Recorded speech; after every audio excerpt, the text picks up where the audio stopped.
Hello everyone, Dr. Mark here with you again. A common problem I see every day is that people who've never had a dog before don't realize how much goes into this journey. Some young people who don't have kids are even less likely to walk their dogs and socialize them enough. There's a very limited time to do that, the sensitive socialization period, and if it's ignored, people bring in a fearful dog that's scared of almost anything new. Puppies that aren't socialized enough are more likely to end up as fear biters, and for many other reasons, they end up dumped at animal shelters. There's a lot to think about with a new puppy, as they should be a part of your family for the next 10 or 15 years. All of us make mistakes with new puppies though, and the most serious one I see is that new dog owners don't always give their puppies the core vaccines. I see it a lot in poorer areas I've worked in. New owners often aren't prepared for the costs of veterinary care for the first year and all too frequently skip some of the basics. They may have purchased a puppy or had one given to them by a neighbor and not even been aware of all of the costs.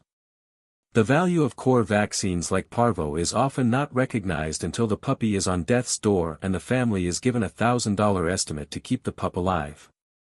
About a third of all puppies die before the first year. Most of them don't even make it to 8 weeks of age, so they're never taken home by a family, but many that do get adopted at that age still die from worms and contagious diseases like parvo. Puppies continue to die way too often. Worms are easy to treat, and diseases like parvo are preventable with vaccines. I can certainly understand that many new puppy owners don't understand how important that vaccine is and how much it's going to cost. Unfortunately, veterinary costs have gone up about 12% just in the last 2 years, and even those who've had a puppy recently may not have the funds put away. If they haven't had a puppy for a long time, or never, it's even worse. Getting started on shots, with a basic exam and a check for worms, is going to cost between $50 and $100 in most places.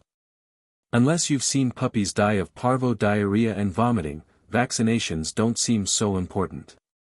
About 91% of unvaccinated puppies who get a parvo infection will die, but this number drops if the puppy has at least started vaccinations. If you do get a new puppy, don't miss his basic vaccine series until he is at least 6 months old. It may seem like it isn't much of a priority if finances are tough, but it's very important. If you adopt a dog from a humane society, his vaccines are most likely current. If you aren't sure, you can call and ask.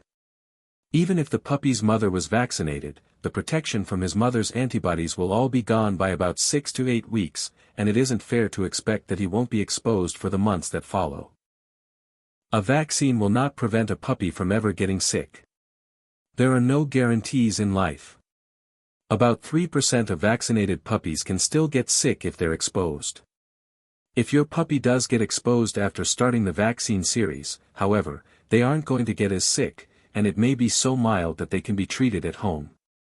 Not only is that less expensive, but it's also much less stressful on the puppy. Skipping that parvo vaccine is a serious mistake. Thanks for watching. If you have any concerns about healthcare costs for your puppy and have any ideas that might help, leave a comment.